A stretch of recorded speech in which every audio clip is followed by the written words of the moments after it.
এইটোতো তেখেতসকলৰ কথা আজিলৈকে সেইটো কেনেকৈ কি হয় মৃত্যুজত মানে নিৰ্বাচনৰ আগত থাকিব না পিছত থাকিব এতিয়ালৈকে সেইটো স্পষ্ট হোৱা নাই তো যিহেতু এটা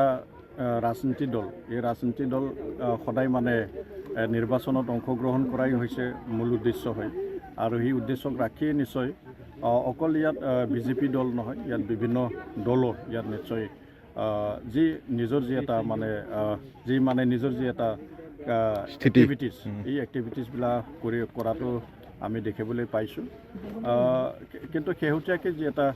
সমগ্ৰ বিচাৰৰ যি এটা ৰাজনীতি প্ৰেক্ষাপট এই ৰাজনীতি প্ৰেক্ষাপটটো আমি যেতিয়া মানে দেখোঁ তেতিয়া ইয়াত প্ৰেক্ষাপটটো সলনি হৈছে আৰু ইয়াত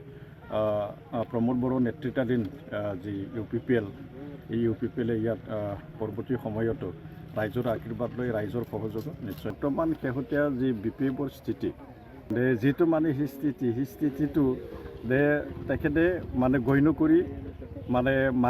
মানি ল'বলৈ মানে সি টান পাইছে আৰু মানে স্বীকাৰ কৰিবলৈ টান পাইছে কিন্তু মই এইটোৱেই ক'ব বিচাৰিছোঁ যদি তেনেকুৱাই যদি হাগ্ৰামা মহিলাৰী ডাঙৰীয়াই ডেপুটেশ্যনত পঠোৱা বুলি যদি আত্মসন্তুষ্টি লৈছে এইটোতো বহুত ভাল কথা যদি আত্মসন্তুষ্টি লৈছে আৰু আত্মসন্তুষ্টি লোৱাৰ কাৰণে এইখিনি কথাটো তেখেতে কৈছে যিটো দেখা পাইছোঁ যিমানখিনি আমি দেখা পাইছোঁ বৰ্তমান যে এটা বিটিআৰৰ যে এটা ৰাজনীতি প্ৰেক্ষাপট ইয়াত দেখিছোঁ যে ক্ৰমান্বয়ে সেইটো মানে যিটো মানে স্থিতি এই স্থিতিটো ক্ৰমান্বয়ে কমি গৈছে আৰু এটা সময়ত ই মানে তেনেকুৱা এটা পৰিৱেশতে মানে BPF দল বুলি দল নাথাকিব তেনেকুৱা এটা পৰিৱেশ নিশ্চয় আহিব এইটো 25ৰ পিছত দেখা যাব নিৰ্বাচনটো 2025 চনৰ ছেপ্টেম্বৰ অক্টোবৰ মাহত কৰা যাব গতিকে নিৰ্বাচনৰ বতাহটো বলিছে গতিকে লাগি আছোঁ সকলোৱে লাগি আছে আৰু কেনেদৰে আগবাঢ়িব নিৰ্বাচনৰ ক্ষেত্ৰত ক'ব পৰা বৰ্তমান মই তেনেকুৱা এগৰাকী নহয় আমাৰ দলীয় শীৰ্ষ নেতৃত্বসকল আছে তেওঁলোকে বিবেচনা কৰিব আমি যিহেতু ভাৰতীয় জনতা পাৰ্টীৰ সাধাৰণ কাৰ্যকৰ্তা আমি ফিল্ডত আমাৰ যি দায়িত্ব আমি সেই দায়িত্ব কাম কৰি আছোঁ দলে বিচাৰে উপযুক্ত বুলি ভাবে নিশ্চয় এইটোতো তেখেতসকলৰ কথা আজিলৈকে সেইটো কেনেকৈ কি হয় মৃত্যুজত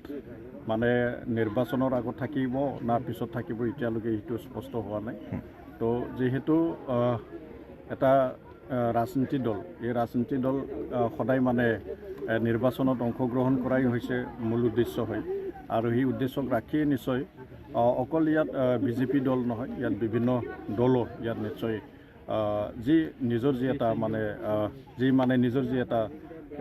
এক্টিভিটিছ এই এক্টিভিটিছবিলাক কৰাটো আমি দেখিবলৈ পাইছোঁ কিন্তু শেহতীয়াকৈ যি এটা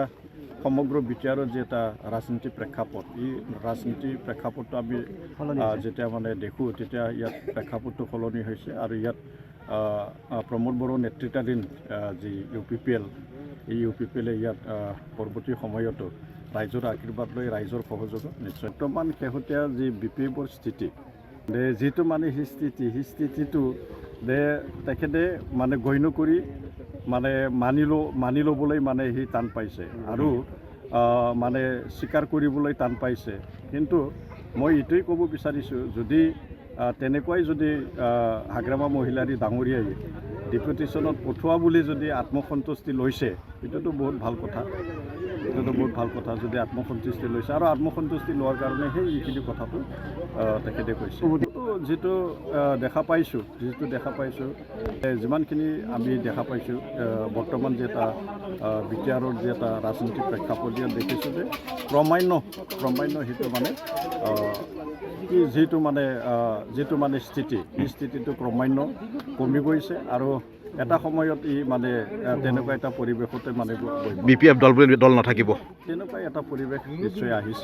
নিশ্চয় আহিব এইটো 25ৰ পিছত দেখা যাব নিৰ্বাচনটো 2025 চনৰ ছেপ্টেম্বৰ অক্টোবৰ মাহত কৰা যাব গতিকে নিৰ্বাচনৰ বতাহটো বলিছে গতিকে লাগি আছোঁ সকলোৱে লাগি আছে আৰু কেনেদৰে আগবাঢ়িব নিৰ্বাচনৰ ক্ষেত্ৰত ক'ব পৰা বৰ্তমান মই তেনেকুৱা এগৰাকী নহয় আমাৰ দলীয় শীৰ্ষ নেতৃত্বসকল আছে তেওঁলোকে বিবেচনা কৰিব আমি যিহেতু ভাৰতীয় জনতা পাৰ্টীৰ সাধাৰণ কাৰ্যকৰ্তা আমি ফিল্ডত আমাৰ যি দায়িত্ব আমি সেই দায়িত্ব কাম কৰি আছোঁ দলে বিচাৰে উপযুক্ত বুলি ভাবে নিশ্চয়